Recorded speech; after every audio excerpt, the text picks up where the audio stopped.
Georgie?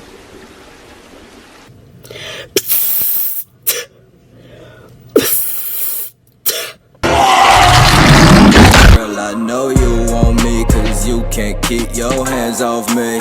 Just say my name, shawty, why you throw it back on me? Say my name, shawty, why you throw it back on me? I want you all on me. I love it when you dance for me. Just say my name, shawty, why. What's up, Angel Babies? It's your girl Monet, and we're back with another spooky scary Sunday! Okay, y'all. Last Sunday. This is the last Sunday. Look.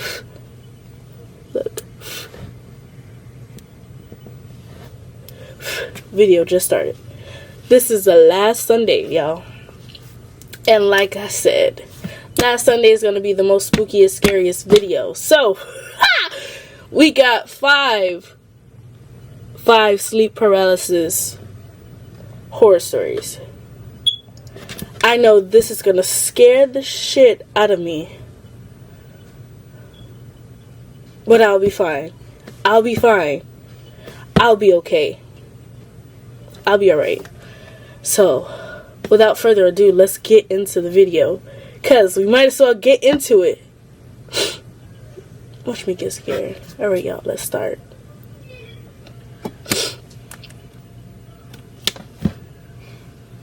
What? Are you gonna play? Nope. Alright, that's all, folks. Stop playing. Stop playing. Real? No. Is it Buffett?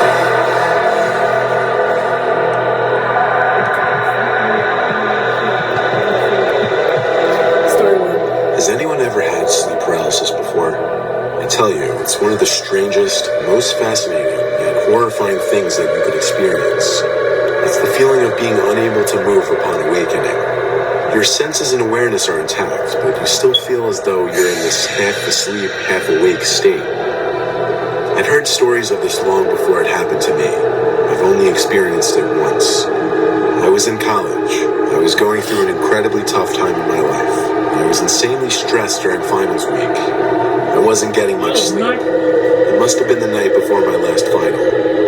I went to bed late because I stayed up all night studying for bio.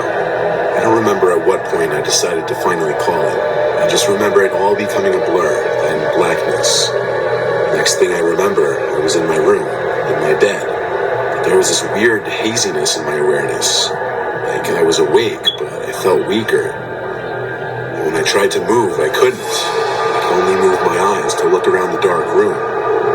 At one point, when I guess I was looking to one side of the room, I looked back to the center, and there was this woman standing dead center in the room, facing the bed.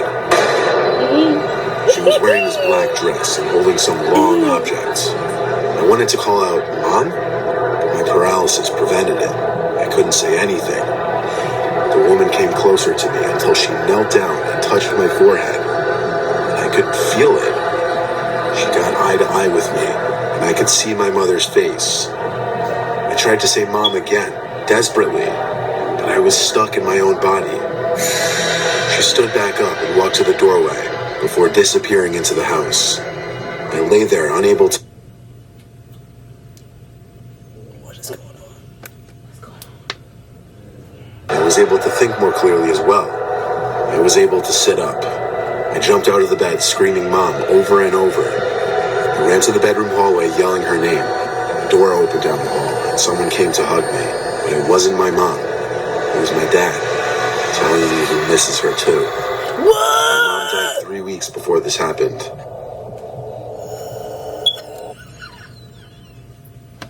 That's wicked! No way! Shirley, did you hear what he just said? That he missed her too? He said that he thought it was his mom, and when he heard somebody open the door, he thought it was his mom, but it was his dad. And his dad said, "I miss her too." His mom died 3 weeks ago. So he saw his mom. That wasn't his mom! So who it was? He thought it was his mom because it was a woman standing over his bed, but it was a black figure. Oh. Why would his mom be a black figure? That's a demon. Heck no. And that's how when it popped up, I was like, no. Heck no. That kind of shaked my heart a little bit. Okay. Story number 2. I don't think that's scary. Girl. Because if it's just standing up and not doing nothing, I'll be like, okay. You know what I love about dreams? How vague and how bizarre they can be. You feel like you're in this separate world where things can just make no sense. Now what about when that unearthliness transcends into the quote-unquote real world? You'll see what I mean in a minute. I was in REM sleep having this bizarre nightmare about being followed by some weird creature in the middle of the woods. The dream became fuzzy though, and I kind of woke up from it. I say kind of, because while I was out of the dream and back in my bed, I couldn't move a muscle in my body. I started hearing this faint, weird noise. It was this indescribable, robotic, yet alive type sound. It started light and soft, but it repeated every 3 seconds. I noticed it was getting slightly louder every time. I felt like the sound was getting closer. Why does it sound like an animatronic? Ah! No. Okay. It went unbearably loud in my head. I just wanted to scream, but I couldn't. Then my eyes locked onto the closet door. Specifically, the crack in the closet door, which I never leave open, ever. There was this distorted face of a man looking between the crack, with this unhumanly large open-mouthed smile. And every time I heard the noise, it seemed as if the closet and the face were getting closer, until the closet door slammed shut, and everything went silent. I regained control of my body shortly after that, and the first thing I did, even though I was 24 years old, was run to my parents' room to get my dad to check the closet with me. There was nothing in the closet though, or the rest of my room. My dad seemed pretty confident that what I just experienced was sleep paralysis, and that he had experienced it once as well. Didn't make me feel any less disturbed about what I just went through. What in the Five Nights of Freddy was that? I totally forgot. What? No, I'm just trying to recuperate my thoughts. What? Bro. Is it? Okay. Sorry. Okay, let's just go with story 3. I just need to hurry up and get through these videos. Many years ago, I had a sleep paralysis experience. I knew there was a thing in my closet, something really evil, but I also knew I was dreaming and I should face my fear. I tried not to look directly at the closet door, but if I moved my eyes, my head would turn away. No matter how hard I tried, I couldn't look directly at it. Then I woke up in a cold sweat. At first I felt really relieved that it was over, but very shortly I realized it wasn't a dream, and there was really something in the closet. I was laying on my back and couldn't move. I didn't really hear it, but I could kind of feel the sickening laughter wash over me in waves, emanating from the closet. All of a sudden, the thing throws a human head at me, and it lands on my chest face up. It was this girl I knew in high school. Up to this point, I was kind of holding it together, terrified but not panicked. Well, I lose it now. I can't even scream. All I could do is make these grunting sounds and moaning noises. I'm wriggling and straining, trying to rock from side to side to get it off me, but I can't move.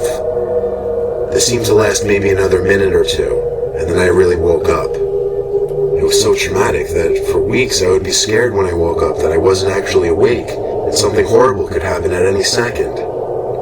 It still makes my skin crawl when I think about that laugh. The thing is, I never heard of sleep paralysis or night terrors at that point in my life. I thought I was losing my mind.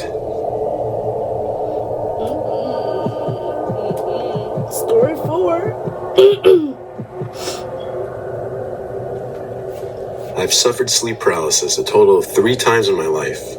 The first 2 times, it just consisted of me waking up not being able to move my body. The third time was much different though. I had woken up very early morning, probably like between 5 and 6 a.m. when the sun was just starting to come up. There was light in the room, but barely any. I tried to move, but I had that unfortunately familiar feeling of paralysis, helplessness. My eyes fixated on the wall. There was nothing I could do. Then suddenly, I heard heavy footsteps coming up the stairs of my bedroom. It was my brother, followed by my sister, dad, and mom. They were all sobbing hysterically, and they all seemed to be at least a foot taller. It was unnerving. The 4 of them approached my bed, then stopped at the bedside, towering over me, all 4 of them crying. I couldn't move.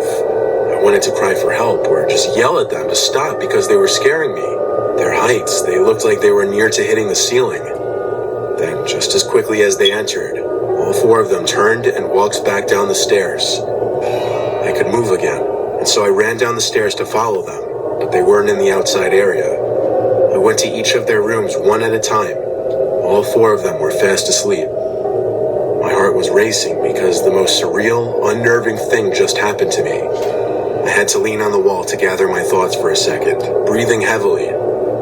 Falling back asleep was futile the rest of the night. I lay awake until the sun was fully up. A few days later, I was struck by a speeding car when crossing the road with friends and ended up with 3 broken bones and a fractured thigh bone. I was hospitalized for a week, and at one point, all 4 of my family members stood next to my hospital bed, looking down at me, crying. My mom being emotional and crying. It was almost the same image from my sleep paralysis. I'm not superstitious at all, but if I were, I would 100% believe that dream was some kind of sign, or some kind of prediction of the future. In fact, I just got chills writing that last sentence, thinking about it. Hold on, before we move on to story 5, that is nothing but the dang devil. Because how the heck you have a sleep paralysis, your family's crying over you, they go in their room, they sleep. When they're actually asleep, but it seemed real. Next thing you know, a few days later, you get hit by, what he said, a bus? A truck. A truck. And you're in the hospital. And they're doing the same thing. I'm sorry for laughing, but that is so messed up. That is so ironic. That is so ironic. Wow. That's messed up. That's nothing but the devil. Anywho, story number 5. The last story, Charlotte. We're on the last story. That was messed up.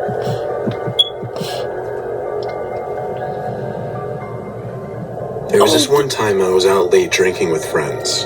It was some This point is the in the one that summer scared of me 2016. the first time. We were kind of just walking around town and then around the neighborhood when one of my friends spotted someone hiding in a bush.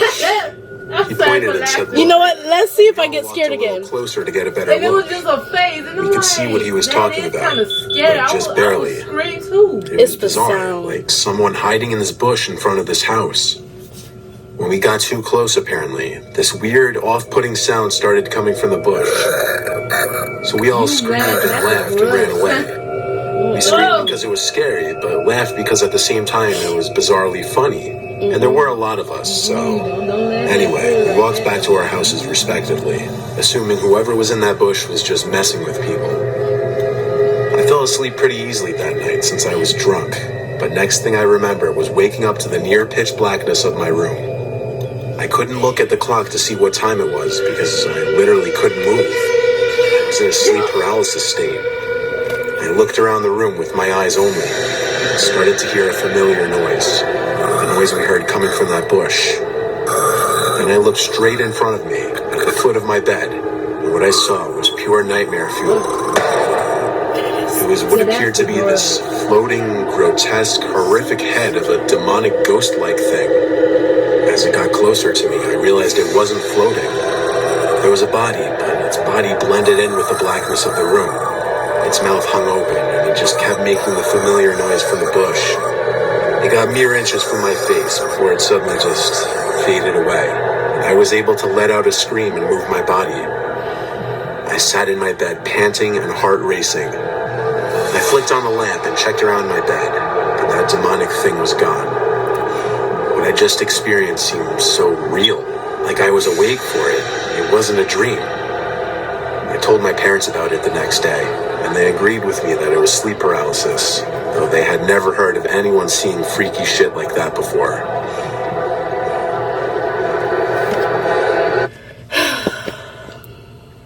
You know what? Since I saw it again, I'm actually not scared of that last story. Yeah, because of what I said.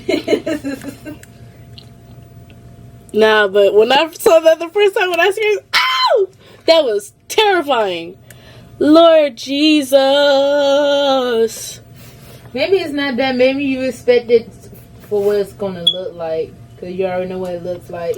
Yeah, no, cause when I heard the sound, I was like, oh, that is nothing but You gotta look at something that like the Grudge. serious. That gives me Grudge vibes. My makeup is like peeling. Anywho, I'm better now that it's over. Yeah, I kind of enjoy doing spooky, scary Sundays for October. This was a vibe. I can mess with it. I can get jiggy. You know what? Thank God it's over, because here comes November. I got a big surprise for y'all in November. But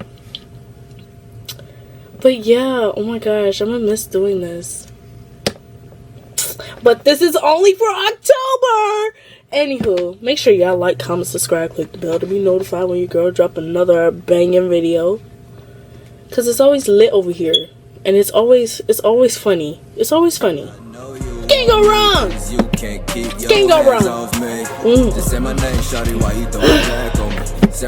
Alright, y'all. See y'all in the next video! You dance for me. Just say my name, shawty.